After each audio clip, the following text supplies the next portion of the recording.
मेरा नाम अभिषेक है। मेरी उम्र 10 साल थी जब मेरे पापा का देहांत हुआ। एक आम गर्मी का दिन था। सूरज तप रहा था। आसमान से आग बरस रही थी। मेरे हाथ में पुराना सा बस्ता था। मैं स्कूल से वापस आया तो घर के सामने भीड़ देखकर ठिठक गया। एक पल को दिल जैसे धड़कना भूल गया। माँ की सिसकियाँ और रिश्तेदारों की भारी आवाज़ें ही गूंज रही थीं। मैं अंदर गया तो मेरे पापा निर्जीव चारपाई पर पड़े थे। मुझे कुछ समझ नहीं आ रहा था। सिर्फ माँ का चेहरा याद है। आंखों में आंसू और चेहरे पर एक सवाल, जैसे दुनिया खत्म हो चुकी हो। वो दिन मेरी जिंदगी का पहला मोड़ था। जब आपके सिर से पिता का साया उठ जाए तो बचपन कहीं पीछे रह जाता है। माँ के आंसू में मैंने सपनों को लपेट कर रख दिया, मगर माँ ने हार नहीं मानी। दूसरे ही दिन से उन्होंने लोगों के घरों में काम करना शुरू कर दिया। सुबह सूरज निकलने से पहले वो घर से निकल जाती और शाम को अंधेरे में वापस आती। उनके हाथों की खुरदरी लकीरें उनकी कुर्बानियों की गवाह थीं। अक्सर माँ रात को थकी हारी आकर मेरे सिर पर हाथ रखती और कहती, बेटा, तुझे बड़ा आदमी बनना है। तुझे अफसर बनकर मेरे सारे दुखों का बदला लेना है। मैं खामोशी से उनके चेहरे को देखता और बस दिल में कहता, माँ, मैं आपको कभी मायूस नहीं करूँगा। हमारा घर कच्चा था। छत से बारिश के दिनों में पानी टपकता और हम दोनों एक कोने में दुबक कर बैठ जाते। सर्दियों में जब ठंडी हवा छत की दरारों से अंदर आती, माँ मुझे अपनी शॉल में लपेट लेती। ठंड लग रही है ना? बस तुम सब्र करो। एक दिन ये सब खत्म हो जाएगा। उनका यकीन मेरे अंदर उम्मीद बनकर पनपता रहा। स्कूल जाना मेरे लिए एक मिशन था। मैं कभी छुट्टी नहीं करता था, चाहे पेट खाली होता या जूता फटा हुआ। क्लास में सब मुझे मास्टर जी कहकर बुलाते, क्योंकि मैं हमेशा सवालों का सही जवाब देता। टीचर भी मेरी मेहनत के कायल थे। कई बार स्कूल का चौकीदार कहता, बेटा, तू सच में बड़ा अफसर बनेगा। तेरी आंखों में रोशनी है। गांव के बच्चे अक्सर मेरा मजाक भी उड़ाते थे। ये भिखारी का बच्चा क्या खाक अफसर बनेगा? मैं उनकी बातों को सुनकर मुस्कुरा देता, क्योंकि मेरे कान माँ की बातों के आदी थे, जिनमें सिर्फ हिम्मत थी। एक दिन स्कूल से वापसी पर माँ ने कहा, कल से मैं दूसरा काम भी करने लगी हूँ। दिन में सफाई, शाम को सिलाई। मैंने उनके हाथों को देखा, जिन पर पहले ही छाले थे। माँ, रहने दो, मैं भी काम कर लूँगा। उन्होंने मेरी बात पर जोर से मेरी नाक खींची। अरे पगले, तेरा काम सिर्फ पढ़ना है, काम तो मैं करूँगी, और एक दिन तू मेरा फ़क्र बनेगा। उसी दिन मैंने किताबों से एक वादा किया कि उनको कभी छोड़ूंगा नहीं। कई रातें ऐसी गुजरी जब माँ सिलाई करती जाती और मैं मोमबत्ती की रोशनी में अपना सबक याद करता रहता। जब बिजली चली जाती तो मैं माँ से कहता, माँ, ये अंधेरा हमें नहीं रोक सकता ना? और वो कहती, नहीं बेटा, हम अंधेरे से लड़ना जानते हैं। एक दिन स्कूल में जब मेरा नाम क्लास में फर्स्ट पोजीशन पर आया तो माँ को बुलाया गया। वो साधारण कपड़ों में आई और टीचर ने उन्हें बताया, आपका बेटा स्कूल का सबसे होनहार बच्चा है। तो माँ की आंखों से आंसू बहने लगे। वो रो रही थी, मगर उनके चेहरे पर एक हल्की मुस्कुराहट थी। उसी दिन मैंने पहली बार खुद को मजबूत महसूस किया। एक खामोश ताकत मेरे अंदर उभरी। मैं जानता था, ये सिर्फ शुरुआत है, अभी तो बहुत सफलता बाकी है। मैंने माँ से कहा, मैं वादा करता हूँ, एक दिन आपके सारे दुखों का हिसाब चुका दूंगा। उन्होंने मेरे माथे पर हाथ फेरा और बोली, मैं उस दिन सफ़ेद साड़ी की जगह रंगीन कपड़े पहनूंगी। बस वो लम्हा था जब मैंने सोच लिया कि चाहे कुछ भी हो जाए, माँ का सपना पूरा करके रहूंगा। 8वीं क्लास का रिजल्ट आया तो मैं पूरे स्कूल में दूसरी पोजीशन पर आया। एग्ज़ाम के दिनों में माँ दिन रात प्रार्थना में लगी रहती, और जब रिजल्ट आया तो मेरी खुशी से ज़्यादा उनकी आंखों में सुकून था। गांव से आगे 2 किलोमीटर दूर सरकारी हाई स्कूल था। वही एकमात्र ऐसा स्कूल था जहाँ पूरे इलाके के बच्चे पढ़ते थे। गर्मी हो या सर्दी, मैं रोज पैदल स्कूल जाता। स्कूल का रास्ता कच्चा था, मिट्टी उड़ती थी, बारिशों में कीचड़ होता, मगर मेरे हौसले में कभी कमी नहीं आई। हाई स्कूल में पहले दिन मेरा जिक्र हुआ तो एक टीचर ने मेरा नाम सुनकर कहा, तो ये वही बच्चा है जिसने 8वीं क्लास में स्कॉलरशिप ली है? और पूरी क्लास की नज़रें मेरी तरफ उठ गईं।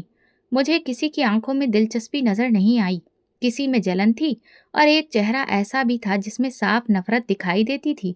वो जतिन था, भूपेंद्र चौधरी का बेटा। जतिन मेरे साथ वाले बेंच पर बैठता। वो हर वक्त अपनी ताकत का जिक्र करता, जैसे उसे भरोसा हो कि दुनिया की हर चीज वो जबरदस्ती ले सकता है। मेरे पापा ने ही तो स्कूल के पीछे वाली जमीन दी थी, वरना ये बिल्डिंग कहाँ बनती। मैं खामोश रहता, क्योंकि मुझे उससे बहस करने में कोई दिलचस्पी नहीं थी, और शायद इसलिए भी कि मैं अपने बारे में बताने से ज़्यादा अपने काम पर यकीन करता था। एक दिन साइंस के टीचर ने सवाल किया, पृथ्वी सूरज के आसपास कितने दिनों में चक्कर पूरा करती है? पूरी क्लास खामोश थी।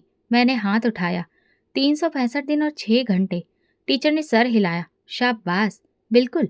इस वक्त जतिन ने मुझे घूर कर देखा, जैसे मैंने उसकी बेइज्जती कर दी हो। उसी दिन के बाद वो अक्सर मुझे उलझाने की कोशिश करता, कभी जानबूझकर मेरा रास्ता रोकता, कभी मेरे बैग को धक्का देता। मैं जानता था वो क्यों ऐसा करता है। उसे मेरी काबिलियत से नहीं, मेरी खुददारी से नफरत थी। उसे लगता था कि बिना ताकत के कोई लड़का उसके बराबर कैसे खड़ा हो सकता है। इसी दौरान मैं स्कूल के सारे प्रोग्राम्स में हिस्सा लेता रहा। कंपटीशन, वाद विवाद, क्विज, हर जगह मेरा नाम आता और लगभग सभी में मुझे प्राइज मिलता। एक दिन प्रिंसिपल ने मुझे बुलाकर कहा, बेटा तुम्हारी मेहनत हमें नजर आ रही है। हम तुम्हें डिस्ट्रिक्ट लेवल कंपटीशन के लिए भेजने का सोच रहे हैं। वो पल मेरे लिए फक्र का था। जतिन वहीं खड़ा सब सुन रहा था। उसका चेहरा लाल हो रहा था, मगर वो कुछ बोल नहीं सका। स्कूल के बाहर भी भूपेंद्र चौधरी की ताकत के चर्चे होते थे। गांव के बड़े बड़े लोग कहते थे, चौधरी ने सब कुछ दबा रखा है, कोई उसके आगे बोल नहीं सकता। एक दिन गांव के एक आदमी का बैल भूपेंद्र चौधरी की जमीन में घुस गया। अगले दिन उस आदमी की पिटाई हो गई और उसके चेहरे पर चोट के निशान थे। सब लोग जानते थे कि किसने ये किया है, मगर कोई बोल नहीं सकता था। यही ताकत जतिन के व्यवहार में भी दिखती थी। वो समझता था कि जिसे आप बड़ा कहते हैं, उसे कानून नियम की कोई परवाह नहीं करनी पड़ती।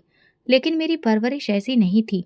मैंने माँ से सीखा था कि सच्चाई, सब्र और मेहनत के सामने कोई भी ताकत टिक नहीं सकती। मेरी जिंदगी का अगला इम्तिहान अभी आना बाकी था। जतिन की हरकतें बढ़ती जा रही थी और उसके बाप की ताकत मेरे सपनों के रास्ते में एक नई दीवार बनने वाली थी। अब धीरे धीरे मेरा ध्यान बस एक ही तरफ था कि मुझे मैट्रिक में अच्छी पोजीशन लानी है, ताकि सारे गांव को जवाब मिल जाए कि ताकत जमीनों से नहीं, दिमाग से आती है। हर दिन हर रात बस इसी सोच में गुजरती। जतिन और उसके जैसे दूसरे लड़कों के ताने, टीचर्स की चुप करा दी गई हिमायत और सहूलियत की कमी, सबको मैंने अपने लिए जुनून बना लिया था। मैट्रिक के पेपर आसान नहीं थे, मगर जो कुछ पढ़ा था वो ठीक से याद था। मुझे हर परीक्षा के बाद ये सुकून होता कि मैंने सब अच्छे से किया है। एग्जाम खत्म हुए तो जैसे पूरे शरीर से बोझ उतर गया। अगले 2 महीने मैं घर पर माँ के साथ गुजारे। वो मेरे लिए प्रार्थना करती और मैं रोज बोर्ड की वेबसाइट पर रिजल्ट आने की तारीख देखा करता। फिर एक दिन वो सुबह आ गई। प्रिंसिपल ने मुझे खुद फोन किया, बधाई हो बेटा, तुमने बोर्ड में टॉप किया है, पूरे जिले में पहला नंबर है। मैं खामोश हो गया, दिल जोर जोर से धड़कने लगा। फोन रखा तो माँ भगवान के आगे सिर झुकाकर बैठ गई। 2 दिन बाद स्कूल वालों ने बताया कि मुझे बोर्ड की तरफ से 1 लाख रुपए का इनाम और एक शील्ड मिलनी है, जो एनुअल फंक्शन में दी जाएगी। साथ में स्कॉलरशिप भी कंफर्म थी। मैंने दिल में सोच लिया, अब शहर जाकर पढ़ूंगा, माँ को लेकर नया घर लूंगा, जहाँ हम इज्जत से जी सकेंगे। फंक्शन के दिन मैंने अपना सबसे अच्छा ड्रेस पहना, जो मेरे टीचर ने मुझे गिफ्ट में दिया था। मैं स्कूल पहुंचा तो माहौल कुछ अजीब सा लगा। मुझे स्टेज के पीछे बिठा दिया गया, जहाँ बाकी बच्चों के माँ बाप भी बैठे थे। जतिन नजर नहीं आया, लेकिन उसका छोटा भाई साहिल अगली लाइन में बैठा था, नए कपड़ों में, बाल सजे हुए जैसे वो हीरो हो। प्रोग्राम शुरू हुआ। प्रिंसिपल माइक पर आए और बोले, इस साल हमारे स्कूल ने बहुत अच्छी परफॉर्मेंस दिखाई है। मैं सोच रहा था कि अब मेरा नाम आएगा और मुझे स्टेज पर बुलाया जाएगा, लेकिन अगली बात सुनकर जैसे पैरों तले से जमीन खिसक गई। हमारे होनहार स्टूडेंट साहिल चौधरी ने स्कूल का नाम रोशन किया है और बोर्ड की तरफ से 1 लाख का इनाम और शील्ड हासिल की है। तालियां बजने लगीं। जतिन और उसके बाप भूपेंद्र चौधरी स्टेज के पास मौजूद थे और साहिल को ट्रॉफी देते वक्त प्रिंसिपल ने कहा, ये हमारे गांव की शान है। मेरे कानों में शोर गूंज रहा था। मैं खामोश बैठा रहा, जैसे कोई सपना टूटा हो। मैंने मेजबान से पूछा, मेरा नाम क्यों नहीं लिया गया? उन्होंने धीरे से कहा, मामला ऊपर से आया है, हम कुछ नहीं कर सकते। प्रोग्राम खत्म हुआ तो सब बच्चे अपने प्राइज के साथ तस्वीरें खिंचवा रहे थे। मैं एक तरफ खड़ा साहिल को शील्ड हाथ में लिए हंसते हुए देख रहा था।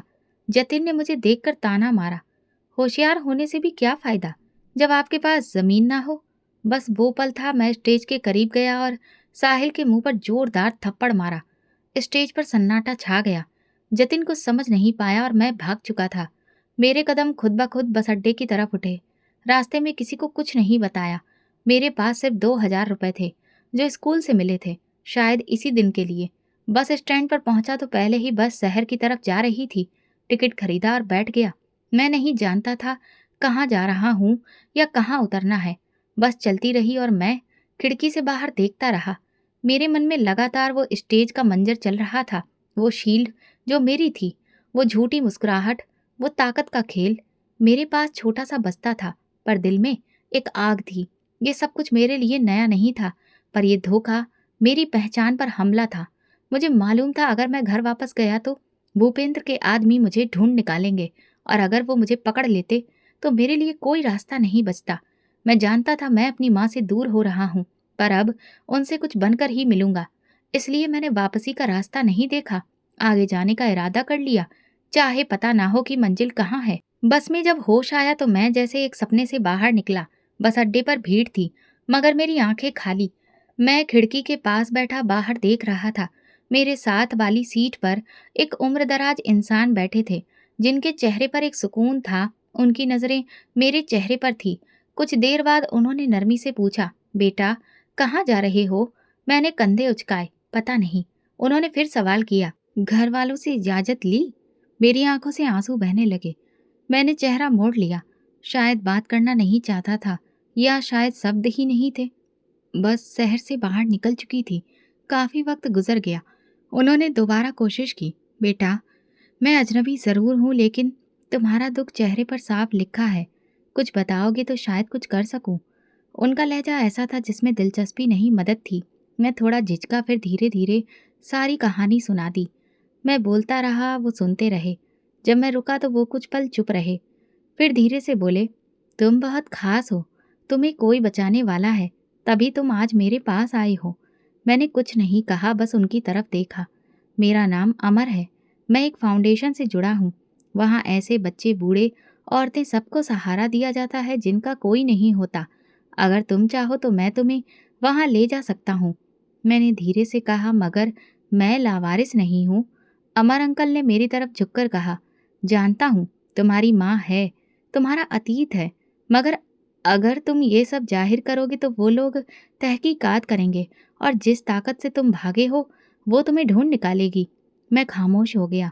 उनकी बात में वजन था। मैंने हामी भर ली। रास्ते में बस एक होटल पर रुकी। अमर अंकल मुझे अपने साथ नीचे ले गए। एक साधारण होटल था, मगर उन्होंने मेरे लिए पराठा और सब्जी मंगाई। खाओ बेटा, खाली पेट दिमाग कुछ भी सही नहीं सोचता। बहुत घंटों के बाद मेरे पेट में कुछ गया था। शाम ढलने लगी थी। जब बस शहर में दाखिल हुई, वो मुझे साथ लेकर एक टैक्सी में बैठे। मैं लगातार खिड़की से बाहर देख रहा था। अजनबी बिल्डिंगें, शोर, रोशनियों की चमक, सब कुछ मेरे लिए नया था। कुछ देर बाद टैक्सी एक सफ़ेद बिल्डिंग के सामने रुकी। दरवाजे पर बोर्ड लगा था, आश्रय फाउंडेशन, ज़रूरतमंदों का सहारा। अंकल ने टैक्सी वाले को पैसे दिए और मुझे हाथ से पकड़कर अंदर ले गए। दरवाजे पर एक औरत बैठी थी। अमर अंकल ने उनसे कहा, ये बच्चा लावारिस है, सड़क पर मिला है। बहुत समझाया, मगर कुछ बात नहीं बनी। औरत ने मुझे एक नज़र देखा, रजिस्टर निकाला और मेरा नाम लिखने को कहा। अमर अंकल ने मेरी तरफ देखकर इशारा किया, फर्जी नाम लिख लो। मैंने कुछ देर सोचकर समीर लिखा। उसके बाद वो मुझे वार्डन के हवाले कर गए। जाते वक्त अंकल ने मुझे एक पर्ची दी। मेरा नंबर है, अगर कुछ हो या किसी से बात करनी हो तो फ़ोन करना, और फिक्र मत करो, मैं तुम्हारी माँ तक तुम्हारी खबर पहुँचा दूंगा। वो तुम्हें ढूंढ लेंगी या मैं उन्हें ले आऊँगा। मैंने वो पर्ची जेब में रख ली, जैसे कोई खजाना हो। Thank you uncle. वो मुस्कुराए। थैंक यू बाद में, पहले खुद को संभालो। फाउंडेशन का माहौल सुकून देने वाला था। हॉस्टल के अंदर बहुत से कमरे थे। हर कमरे में 3-4 लड़के रहते थे। मेरे कमरे में 2 और लड़के थे, आनंद और पुलकित। दोनों मेरी उम्र के थे। पुलकित थोड़ा शरारती था और आनंद पढ़ाकू किस्म का। नए हो? कहाँ से आए हो? पुलकित ने तुरंत सवाल किया। इधर उधर से। हम सब इधर उधर से आए हैं भाई, अब तो यही घर है। अगले दिन मुझे कुछ नए कपड़े, बिस्तर मिला और मेरा रजिस्ट्रेशन कर दिया गया। साथ ही एक सेशन भी रखा गया ताकि मेरी मानसिक हालत को समझा जा सके। मैंने बस इतना बताया कि मुझे पढ़ना है, बाकी सब बाद की बात। फाउंडेशन के हेड संदीप सर ने मुझे बुलाकर कहा, हम तुम्हें गवर्नमेंट कॉलेज में दाखिला दिलवा रहे हैं। फाउंडेशन की गाड़ी तुम्हें ले जाया करेगी, बस तुम मेहनत करो। मैंने सिर हिला दिया। जिंदगी एक नए मोड़ पर आ गई थी। ये जगह मेरी पुरानी पहचान छीनकर मुझे सुकून दे रही थी। ना यहाँ कोई जतिन था, ना किसी चौधरी का बेटा। यहाँ सब बराबरी में जीते थे। रात को मैंने पर्ची निकाल कर देखी, अमर अंकल का नंबर। कुछ देर उसे घूरता रहा। दिल चाहा फ़ोन करूं, पर फिर सोचा उन्हें वक्त चाहिए होगा। मैंने खुद से वादा किया कि यहाँ से मैं वही बनूंगा जो मेरी माँ चाहती थी, मगर इस बार बिना किसी का एहसान लिए। उस रात नींद सुकून से आई। कई दिनों बाद ऐसा लगा कि मैं सुरक्षित हूँ। फाउंडेशन में दिन अच्छे से गुजरते थे। हर चीज़ एक नियम के तहत चलती थी। सुबह की शुरुआत पूजा पाठ से होती, फिर नाश्ता। जो लड़के स्कूल या कॉलेज जाते थे उनके लिए पिकअप और ड्रॉप सर्विस मौजूद थी। मैं भी जल्दी ही इस रूटीन का हिस्सा बन गया। जिस कॉलेज में मेरा एडमिशन हुआ था वो शहर के मशहूर सरकारी कॉलेजों में से एक था। यहाँ आना मेरे लिए किसी सपने जैसा था, क्योंकि पहली बार मैं उन क्लासरूम में बैठने वाला था जहाँ किसी भी तरह की कमी नहीं थी। कॉलेज के पहले दिन मेरी मुलाकात विक्रम से हुई। वो मुझसे 1 साल सीनियर था और फाउंडेशन में ही रहता था। तुम नए हो? जी, समीर नाम है मेरा। विक्रम बोला, कुछ भी चाहिए हो बिना झिझक के बताना। ये कॉलेज पहले दिन थोड़ा खौफनाक लगता है, लेकिन आदत हो जाती है। विक्रम के बड़े दिल ने मुझे शुरू के दिनों में काफ़ी सहूलियत दी। क्लासेस शुरू हुई तो मैंने महसूस किया कि यहाँ कंपटीशन बहुत मजबूत है, मगर मुझे उसका सामना करने का मजा आने लगा। मैं हमेशा अपनी सीट पर सबसे पहले आकर बैठता, टीचर से सवाल करता, नोट्स बनाता और हर डिबेट में खुद को व्यस्त रखता। एक दिन मेरी क्लास की टीचर मिस नैना ने कहा, समीर, तुम नए हो मगर तुम्हारे सवालों से लगता है कि तुम काफ़ी कुछ पहले ही पढ़ चुके हो। तुम्हारे जैसा फोकस मैंने कम ही देखा है। ये बात मेरे लिए एक नई ऊर्जा का कारण बन गई। मैंने खुद से कहा, यहाँ भी वही नियम चलेंगे, मेहनत, खामोशी और खुददारी। फाउंडेशन में शाम के वक्त स्पोर्ट्स का समय होता था। सब लड़के ग्राउंड में आकर फुटबॉल या क्रिकेट खेलते थे। पहले दिन मैं कोने में बैठकर सबको देखता रहा। फिर एक दिन विक्रम ने बॉल थमाते हुए कहा, बस बहुत देर बैठ लिया, आओ खेलते हैं। यहाँ से पढ़ाई दिमाग तक जाती है, थोड़ा सांस लेना भी सीखो। तब मुझे अंदाजा हुआ कि यहाँ सिर्फ सिर छुपाने की जगह नहीं, जिंदगी जीने का सलीका भी सिखाया जाता है। पुलकित जो मेरे साथ कमरे में रहता था, वो अक्सर मजाक करता, यार तुम कोई स्टूडेंट नहीं, कोई खुफिया रोबोट लगते हो, हर वक्त पढ़ाई पढ़ाई। मैंने हंसकर कहा, बस तुम खेल में अच्छे हो और मैं किताबों में। जिंदगी में किसी न किसी मैदान में तो अच्छा होना चाहिए ना। 1 महीने बाद ही मैंने अपनी क्लास में अपनी काबिलियत दिखानी शुरू कर दी थी। धीरे धीरे मैंने सबको पीछे छोड़ दिया। कॉलेज के दोस्तों ने मुझे प्राइवेट स्टडी ग्रुप में शामिल किया, जहां हम महत्वपूर्ण नोट्स पर चर्चा करते थे। इस डिस्कशन सेशन में मैंने पहली बार बोलने का फैसला किया। मेरा नाम समीर है, मैं यहाँ पिछले 1 महीने से हूँ। मैं बस ये कहना चाहता हूँ कि अगर किसी को लगे कि वो पीछे रह गया है, तो याद रखो, आगे निकलने के लिए रेस शुरू करना ज़रूरी है। बाकी वक्त खुद फैसला करेगा कि कौन जीतेगा। सबने तालियां बजाईं। संदीप सर ने मेरे कंधे पर हाथ रखकर कहा, समीर, तुम सिर्फ यहाँ के बच्चों के लिए नहीं, बाहर की दुनिया के लिए भी मिसाल बन सकते हो। इस बात ने मेरे अंदर और हौसला भर दिया।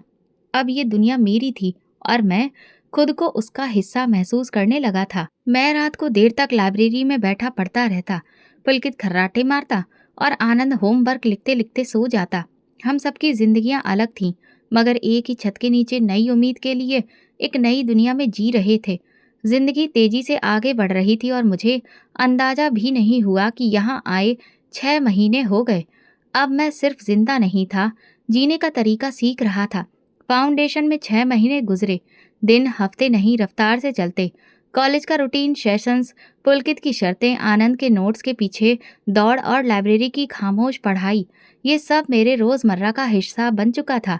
लेकिन कुछ चीज़ें ऐसी होती हैं जो सुकून में भी खलल डाल देती हैं, जैसे दिल के किसी कोने में मौजूद एक पुराना सवाल, क्या माँ को मेरी खबर मिली है या नहीं।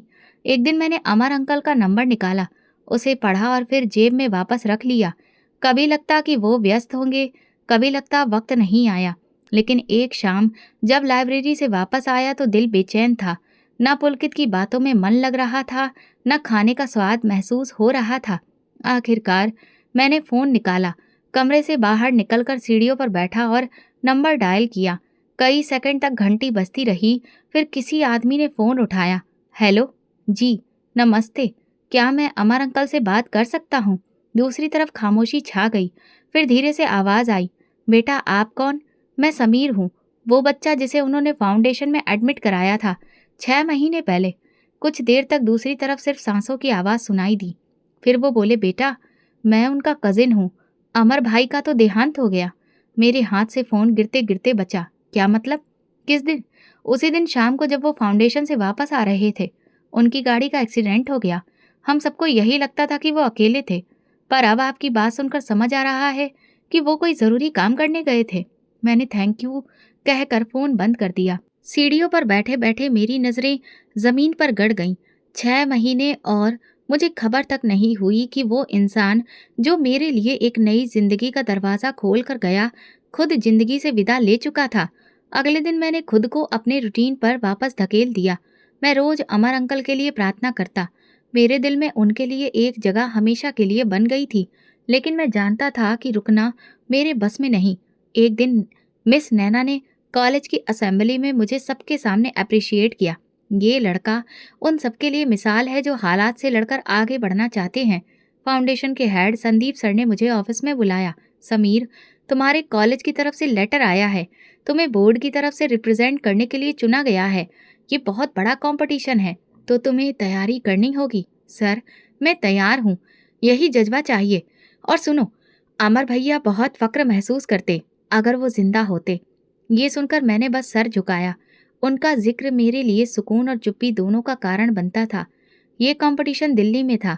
पहली बार मैं किसी बड़े हॉल में हजारों बच्चों के बीच बैठा था। जब माइक पर मेरा नाम पुकारा गया तो मेरे दिल की धड़कन तेज हो गई। मैं स्टेज पर जाकर खुद से लिखा हुआ आर्टिकल पढ़ा। चारों तरफ खामोशी छा गई। फिर तालियां बजने लगीं। वापसी पर फाउंडेशन में सबसे स्वागत किया। संदीप सर ने मुझे गले लगाकर कहा, बेटा तुम सिर्फ यहाँ की नहीं पूरे शहर के लिए उम्मीद हो। मैंने सोचा अमर अंकल होते तो शायद यही कहते, शाबाश बेटा। पुलकित ने आकर मजाक किया, अब तो हमें भी ऑटोग्राफ लेना पड़ेगा तुमसे। आनंद ने कहा, भाई बस इतना मत उड़ना वरना पंखे से टकरा जाओगे। हम तीनों हंस पड़े। जिंदगी आगे बढ़ रही थी। मैंने दुख को अपने अंदर दफन किया और खुद को उस वादे की तरफ मोड़ दिया जो मन में किया था। एक रात लाइब्रेरी में बैठे बैठे मैंने अपनी डायरी निकाली। उसमें एक नया पन्ना खोला और ऊपर लिखा, अमर अंकल थैंक यू, मैं वो बनूंगा जिस पर आपको फक्र होता। फिर कलम रुक गई मगर जज्बा नहीं, क्योंकि अब मुझे पता था कि कुछ लोग चाहे शारीरिक रूप से मौजूद ना हो, लेकिन उनका असर मेरी राहों को रोशन करता है। अपने कॉलेज की पढ़ाई के साथ मैं लगातार यूपीएससी की तैयारी करता रहा, लेकिन ये वक्त आसान नहीं था। फाउंडेशन के बाकी लड़के मुझे सर कहकर बुलाने लगे थे, आधे मजाक में और आधे सम्मान में। मैं उनका मजाक भी बर्दाश्त करता और उनका आदर भी। संदीप सर ने एक दिन कहा, समीर तुम्हारे जैसे बच्चे फाउंडेशन का गर्व है। जब तुम यूपीएससी पास करोगे तो हमारा बोर्ड तुम्हारी तस्वीर लगाकर रखेगा कि ये यहाँ से उड़ान भरकर निकला है। मैंने कहा, सर उड़ान के लिए पर काफ़ी हैं, बस मौसम साथ दे। यूपीएससी के एग्ज़ाम का वक्त आ गया। मैं पूरी तरह तैयार था। ये सब कुछ आसान नहीं था, लेकिन हर पेपर में मेरी मेहनत दिख रही थी। एग्ज़ाम के दिनों में फाउंडेशन की पूरी टीम मेरे लिए प्रार्थना करती थी। पुलकित ने मजाक करते हुए कहा, यार समीर, अगर तुम कामयाब हो गए तो हम तो तुम्हारी सिक्योरिटी में शामिल हो जाएंगे। नहीं भाई, तुम्हारे लिए खास दरवाज़ा रखेंगे, जब दिल चाहे आ जाना। एग्ज़ाम के बाद के महीने इंतज़ार में गुजरे। मैं खुद को पढ़ाई में व्यस्त रखता था ताकि बेचैनी महसूस ना हो। फिर वो दिन आया जिसका मैं बरसों से इंतज़ार कर रहा था, यूपीएससी का रिजल्ट। मैं कंप्यूटर के सामने बैठा था, हाथ काँप रहे थे, दिल धड़क रहा था। स्क्रॉल करते करते जब मेरा रोल नंबर नजर आया तो एक लम्हे के लिए आंखें धुंधला गईं। पास, ये मात्र एक शब्द था, मगर इसके पीछे बरसों की भूख, दिन रात की मेहनत, पसीने में भीगे सपने और माँ की खामोश प्रार्थना थी। संदीप सर ने जब ये खबर सुनी तो वो ऑफिस से बाहर निकल आए और सब बच्चों को जमा करके कहा, आज हमारा समीर असिस्टेंट कमिश्नर बन चुका है। तालियां, बधाइयां, गले मिलना, सब कुछ एक फिल्मी सीन जैसा लग रहा था। पुलकित ने झट से कहा, अब बताओ रिश्ता कहाँ ढूंढना है। आनंद ने झटका दिया, पहले हमें पार्टी देनी होगी, बाकी सब बाद में। पोस्टिंग लेटर हाथ में था। पहली नज़र में कुछ खास महसूस नहीं हुआ, लेकिन जैसे ही जिले का नाम पढ़ा दिल की रफ्तार तेज हो गई। ये वही इलाका था जहाँ मेरा गांव था, वही जगह जहाँ मेरा बचपन मिट्टी में घिरा था, किताबों में संभला था और सपनों में ढहा था। अब मैं वहाँ सरकारी गाड़ी में जा रहा था, बतौर असिस्टेंट कमिश्नर। ड्राइवर ने पीछे मुड़कर पूछा, सर गांव की तरफ भी जाना है? मैंने कहा, हाँ, सीधा मेन रोड से बाएं तरफ रास्ता। मैं पहचानता हूँ, लेकिन मंजर काफी बदल चुका था। कहीं पक्की सड़क बन चुकी थी, कहीं नहीं। बिल्डिंगें खड़ी थी, मगर कुछ चेहरे, कुछ खेत, कुछ पेड़ ऐसे थे जिन्होंने वक्त के सामने हथियार नहीं डाले। गाड़ी जब मेरे पुराने घर के पास पहुंची तो मैंने रुकने को कहा। उतरकर जमीन पर नजर डाली। वो कच्चा सा घर अब मिट्टी का ढेर बन चुका था। दीवारों की गिरी हुई ईंटों की साख बाकी थी, जैसे कोई खामोश गवाही दे रही हो कि यहाँ कभी किसी ने जीना सीखा था। मैं कुछ लम्हे वहां खड़ा रहा। हवा बिल्कुल खामोश थी। फिर एक बूढ़ी औरत वहां से गुजरी। मैंने नमस्ते किया। अम्मा जी, क्या आप जानती हैं यहाँ कभी कौन रहता था? उन्होंने ध्यान से मेरी तरफ देखा। ये वो घर है जिसमें वो औरत और उसका बेटा रहते थे। उसका बच्चा बहुत लायक था। फिर वो किसी दिन अचानक गायब हो गया और कुछ दिन बाद उसकी माँ को चौधरी के आदमी उठाकर ले गए। मेरे अंदर कुछ टूटने लगा। मैंने सवाल किया, क्या किसी को पता है कि वो कहाँ गई? नहीं बेटा, किसी ने कुछ ना पूछा। सब डरते थे भूपेंद्र चौधरी के आदमियों से। कौन लगता? मैंने धन्यवाद कहा। वापस गाड़ी में आकर बैठा और कहा, सीधा ऑफिस चलो। ऑफिस में आकर मैंने सारे पुलिस और रेवेन्यू रिकॉर्ड निकलवाए, खास तौर पर उन दिनों के जब मैं गांव छोड़कर गया था। मगर माँ के बारे में कोई भी तहरीर, शिकायत या फिर कोई जानकारी मौजूद नहीं थी। चौधरी का नाम कई जगहों पर जरूर था, जमीनों के झगड़ों में, कर्ज के मामलों में, मगर माँ का जिक्र कहीं नहीं मिला। मैंने एक काबिल इंस्पेक्टर को बुलाकर कहा, भूपेंद्र चौधरी और उसके बेटों पर नजर रखो। उनके आदमी कहाँ कहाँ क्या क्या कर रहे हैं, सब कुछ रिपोर्ट करो, लेकिन खुफिया तरीके से। 2 दिन बाद मैंने गांव का दौरा किया। तमाम यूनियन काउंसिल को बुलाया गया था। स्कूल, अस्पताल, थाने का मुआयना हुआ। लोग हैरान थे कि एक असिस्टेंट कमिश्नर उनके गांव का ही पुराना रहने वाला निकलेगा। प्रोग्राम रखा गया था। उसके बाद एक बुजुर्ग मेरे पास आए। बेटा, तुम वही हो ना जिसे सब कहते थे कि बोर्ड में पोजीशन लेने वाला बच्चा है? हाँ बाबा जी, वही हूँ। माँ का कुछ पता चला?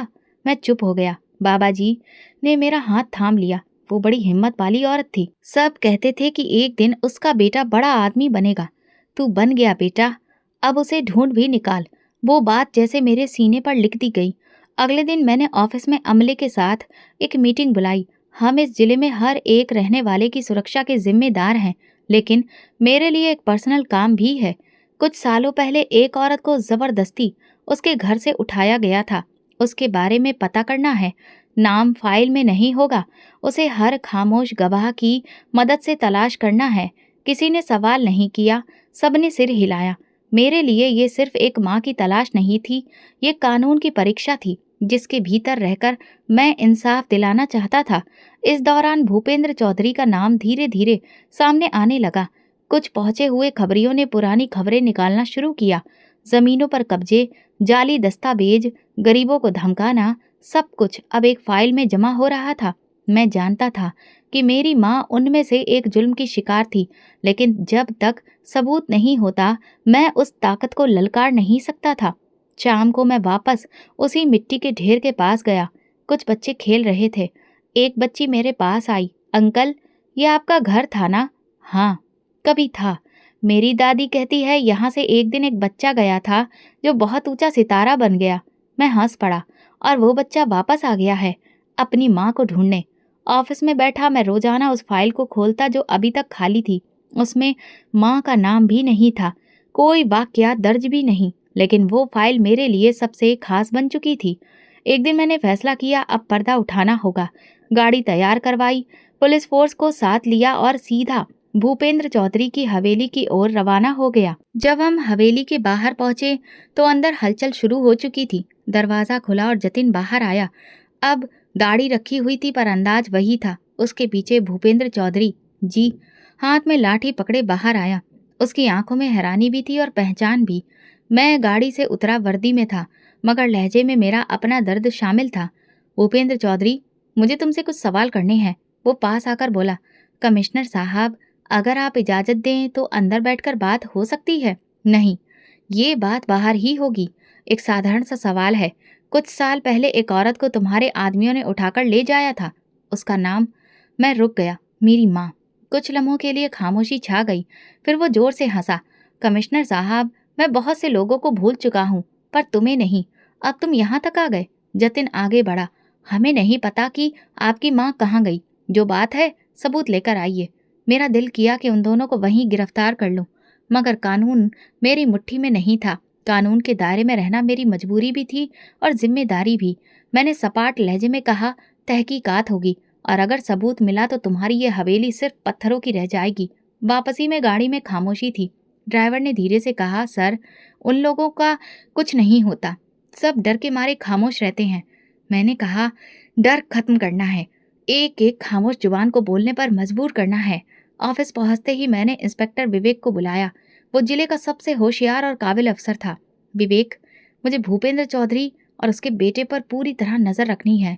उसके नौकर, दोस्त, मेहमान, सबके फोन कॉल्स, हर चीज। लेकिन कोई ऐसा सबूत चाहिए जो अदालत में खड़ा हो सके। विवेक ने सिर हिलाया। सर, एक नौकर है, रमन नाम है। बहुत पुराना नौकर है, हर काम का राज जानता है। उसे टटोला जा सकता है। मैंने फाइल खोली। काम शुरू करो। अगले कुछ दिनों में भूपेंद्र चौधरी की निगरानी का दायरा और बढ़ा दिया गया। फोन टैप होने लगे। हवेली के आसपास साधारण कपड़ों में सिपाही तैनात किए गए। मैं खुद रोजाना रिपोर्ट चेक करता था, लेकिन अब तक कुछ खास हाथ नहीं आया था। एक दिन इंस्पेक्टर विवेक ने आकर जानकारी दी। सर, रमन ने पैसे ले लिए हैं, बातचीत हुई है, वो तैयार है कुछ बताने को, मगर सुरक्षा मांग रहा है। उसे गवाही के तौर पर सुरक्षा दो, और जो कुछ वो जानता है वो रिकॉर्ड करवाओ। सर, उसने कहा है, आप खुद सुनिए, आपके लिए ये पर्सनल मामला है। उस रात एक खुफिया जगह पर मैंने रमन से मुलाकात की। वो घबरा रहा था, लेकिन आंखों में शर्मिंदगी थी। साहब, मैं सब कुछ जानता हूँ। वो औरत आपकी माँ है। वहाँ सालों से कैद है, जंजीरों में। कभी हवेली के पिछले कमरे में, कभी फार्म हाउस के तहखाने में। मेरा दिल डोल गया, मगर मैंने खुद पर काबू रखा। क्यों? इसलिए कि वो मेरी माँ थी। चौधरी को डर था कि आप वापस आएंगे, और जब आएंगे तो आपकी माँ की मौजूदगी आपके हौसले को ताकत देगी। इसलिए उसने उसे छुपा कर रखा। अब कहाँ है? अभी फार्म हाउस में थी, लेकिन पिछले हफ्ते जगह बदली गई है। चौधरी कहता है तुम अब ताकतवर हो गए हो, इसलिए उसे कभी सामने नहीं लाना। मैंने इंस्पेक्टर को इशारा किया। ये सब रिकॉर्ड हो रहा है ना? जी। जी सर। अगले दिन मैंने अदालत से खुफिया वारंट हासिल किया। तैयारी शुरू हो गई। मैं जानता था कि यह आसान नहीं होगा, लेकिन अब खेल ताकत का नहीं, सबूत का था। उसी शाम कॉल आई। सर, फार्म हाउस से गाड़ियां निकली हैं, लगता है कुछ छुपाया जा रहा है। हम तुरंत निकले, लेकिन जब फार्म हाउस पहुंचे तो तहखाने का दरवाजा खुला था। अंदर एक खाली कमरा, जंजीरों के निशान, कुछ पुराने कपड़े और एक चादर पड़ी थी। मैं खामोशी से खड़ा रहा। इंस्पेक्टर बोला, लगता है किसी ने मुखबरी कर दी है। मैंने सिर्फ इतना कहा, ये खेल अभी खत्म नहीं हुआ। सच की तलाश अब और गहरी होगी। पहला कदम पूरा हुआ था। फार्म हाउस के खाली तहखाने में मैं खड़ा दीवार पर बने नाखूनों के निशान देख रहा था। मिट्टी में जंजीरों के कटाव अभी ताजे थे। चादर का कोना खून से सना था, शायद पुरानी चोट का निशान था। मेरे साथ विवेक भी था। मैंने तहखाने का हर कोना छान मारा। कुछ नहीं बचा था, न कोई इंसान, न कोई पता। जैसे वो सब कुछ पहले ही जानते थे कि हम आ रहे हैं। विवेक ने कहा, ऐसा लगता है जैसे वो हमारे हर कदम को पहले से जान लेते हैं। मैंने गुस्से से मुट्ठियां भींच लीं। मुखबरी अंदर से हो रही है। हमारे डिपार्टमेंट में कहीं ना कहीं गड़बड़ है। फॉरेंसिक टीम को बुलाया गया। तस्वीरें, निशान, कपड़े सब कब्जे में लिए गए, मगर ये सिर्फ इशारे थे, सबूत नहीं। माँ के वजूद की कोई कानूनी पहचान हमारे हाथ नहीं आ सकी। अगले दिन दफ्तर में मीटिंग बुलाई गई। पुलिस, इंटेलिजेंस ब्यूरो, अलग अलग डिपार्टमेंट के लोग मौजूद थे। हमें एक औरत की तलाश है जो एक ताकतवर इंसान के कब्जे में रही। हमारे पास बयान है, सबूत भी जुटाए जा रहे हैं, मगर ये ऑपरेशन अगर बार बार नाकाम होता तो राजनीतिक दबाव भी बढ़ सकता है। सबने कहा कि अब और सख्ती से जांच की जाएगी। शाम को मैंने रमन को दोबारा बुलाया। ये कैसे हो सकता है कि वो इतनी जल्दी सब कुछ समेट कर गायब हो जाए? रमन ने कहा, साहब, वो सब कुछ पहले से तैयार रखते हैं। तीन तीन जगह पर कैद खाने हैं। जब किसी जगह खतरा होता है तो फौरन उस औरत को दूसरी जगह भेज देते हैं। अब कहाँ ले गए हैं पता नहीं साहब, लेकिन छोटे चौधरी के नौकरों में से एक बता सकता है। शर्त यह है कि वो पैसे लेगा और सुरक्षा मांगेगा। सर, बंदोबस्त किया जाए, अगली बार हमें खाली हाथ नहीं लौटना। मैंने अगले दिन मीडिया से बात की, लेकिन किसी भी खबर में माँ का जिक्र नहीं होता था। सिर्फ ये कि जिले के इंतजाम और लोगों की सुरक्षा के लिए ये सारी कार्रवाई की जा रही है। इससे ज्यादा कहना कानूनी तौर पर ठीक नहीं था। कई दिन गुजर गए, माँ का कोई सुराग नहीं मिला। फार्म हाउस पर दोबारा छापे के लिए अदालत से इजाजत ली, लेकिन भूपेंद्र चौधरी ने पहले ही नया स्टे ऑर्डर हासिल कर लिया। वो खुलकर खेलने लगा था। इलाके के दो लोगों को धमकियां दी गई। एक वकील जिसने हमारे लिए पूरा ड्राफ्ट तैयार किया था, उस पर झूठा मुकदमा दर्ज कर दिया गया। ऑफिस में बैठा मैं पुरानी फाइलें देख रहा था जब इंस्पेक्टर विवेक अंदर आया। सर, जो बंदा रमन ने बताया था वो मिल गया है। उसका नाम अजय है। वो पहले हवेली के पीछे काम करता था। कहाँ है? नीचे बैठा है, डरा हुआ है। ऊपर भेजो। अजय अंदर आया, कपड़े मिट्टी से सने, नजर नीचे, आवाज कपकपाती। साहब, मैं खुद देखता था उस औरत को। पिछले महीने फार्म हाउस के पीछे गाड़ी में डाला गया था। वो चीख रही थी, जंजीर बंदी थी। चेहरा देखा? हाँ साहब, पुरानी सी साड़ी पहनी थी, मगर चेहरा मुझे याद है। तुम्हारी गवाही रिकॉर्ड होगी। साहब, मेरे बीवी और बच्चे हैं, मेरी जान को खतरा होगा। तुम्हें पूरी सुरक्षा दी जाएगी। अब एक आखिरी बात बताओ, अब वो कहाँ है? कहते हैं कि उसे चौधरी शहर के करीबी जंगल में अपने नए गोदाम के तहखाने में छुपाता है। वहां कोई नहीं जाता। वो जगह बिल्कुल खुफिया है। पक्का? जी, मेरा एक साथी वहां काम करता है। उसी रात इंटेलिजेंस टीम ने इस बात की पुष्टि की कि वो जगह चौधरी के इस्तेमाल में है और वहां दिन रात सिक्योरिटी तैनात है, मगर वो किसी और नाम पर रजिस्टर्ड है। इसीलिए सब कुछ बस फॉर्मेलिटी के नाम पर किया जाता है। मैंने प्लान तैयार किया। इस बार छापा सिर्फ कानूनी नहीं, खुफिया भी होगा। पुलिस की वर्दी नहीं, आम कपड़े। रात का वक्त था। टीम तैयार हुई। 8 लोग थे। हमने अजय को भी साथ लिया ताकि वो जगह की पहचान कर सके, मगर मौके पर जानकारी पहुंच गई। सर, चौधरी शहर से बाहर गया है और उसके लोग फार्म हाउस में दोबारा से किसी ने मुखबरी कर दी है। अब तो फार्म हाउस क्लीन हो चुका था। नहीं सर, अंदर से जानकारी मिली है कि वो जगह सिर्फ बाहर से दिखाने के लिए खाली की गई थी। नीचे एक और खुफिया कमरा मौजूद है। ये सुनकर मेरा खून खौलने लगा। आज रात वहीं जाएंगे और इस बार जमीन खोद कर रख देंगे, लेकिन खाली हाथ वापस नहीं आएंगे। इस बार दिल में एक फैसला था और गुस्सा भी। जुल्म का पर्दा अब हटने वाला था। अब वो ज्यादा देर पर्दे में नहीं रह सकता। मैं जंगल के पास फार्म हाउस की खुद निगरानी कर रहा था। हफ्तों की मेहनत के बावजूद कोई खास कामयाबी नहीं मिली। कई छापे मारे, कई जगह देखी, लेकिन हर बार या तो खाली कमरे मिलते या ऐसे सबूत जो कानूनी तौर पर कमजोर थे। मैं दिन रात ऑफिस में मीटिंग और इंटेलिजेंस रिपोर्ट्स के पीछे लगा हुआ था, लेकिन नतीजा बेकार था। दिल में सवाल था, आखिर कब तक? एक दिन दोपहर के वक्त मेरे ऑफिस में एक सादा सा लिफाफा आया जिस पर सिर्फ एक लाइन लिखी थी, ये खत उस इंसाफ की पहली सीढ़ी है जो बरसों से कैद है। लिफाफा खोला, अंदर एक खत और एक छोटा सा मेमोरी कार्ड था। उसे पढ़ने से लग रहा था कि इसे किसी पढ़ी लिखी लड़की ने लिखा है। कमिश्नर साहब, मैं अपना नाम नहीं बता सकती क्योंकि अभी भी मैं कैद हूँ, मगर जो हवेली में मेरे साथ हुआ उसकी कहानी बताना मेरा फर्ज है। मुझे भूपेंद्र चौधरी ने अपने बेटे जतिन के जरिए मोहब्बत में फंसाकर हवेली में बुलाया। शादी का वादा किया गया, लेकिन शादी उसके मानसिक तौर पर बीमार छोटे बेटे से करवा दी गई। 3 साल से मैं उन दोनों बाप बेटों के हाथों शारीरिक प्रताड़ना का शिकार हूँ। हर रात एक नया नर्क होता है। मैं जानती हूँ कि ये सब सिर्फ मेरे साथ नहीं हुआ। इस हवेली में एक और औरत भी कैद है, जंजीरों में, खामोश मगर जिंदा। उसे लड़की के मुताबिक सब कुछ उसी जगह पर है। अगर इंसाफ जिंदा है तो ये कदम पहला होगा। मेहरबानी करके देर मत करिए, मुझे बचा लीजिए। मैंने तुरंत मेमोरी कार्ड लैपटॉप में लगाया। फाइलें खुलने लगी। वीडियो, ऑडियो क्लिप, तस्वीरें, सब कुछ साफ दिख रहा था। एक वीडियो में जतिन एक औरत पर जुल्म करता नजर आ रहा था। दूसरी वीडियो में भूपेंद्र चौधरी किसी नौजवान लड़की को धमका रहा था। उनके चेहरे, आवाज सब साफ। मैंने तुरंत पुलिस कमिश्नर को बुलाया। सर, मेरे पास सबूत है। हवेली में जबरदस्ती शादी, गैर कानूनी कैद और जुल्म, सबके पक्के सबूत हैं। कमिश्नर ने फाइल और वीडियो देखी और तुरंत कहा, मैं तुम्हें छापा मारने का हुक्म दे रहा हूँ। इस बार कोई बचना नहीं चाहिए। अगले दिन सुबह 5:30 बजे टीम तैयार हुई। छापे का वक्त आया। हवेली के चारों तरफ से फोर्सेज ने घेराव किया।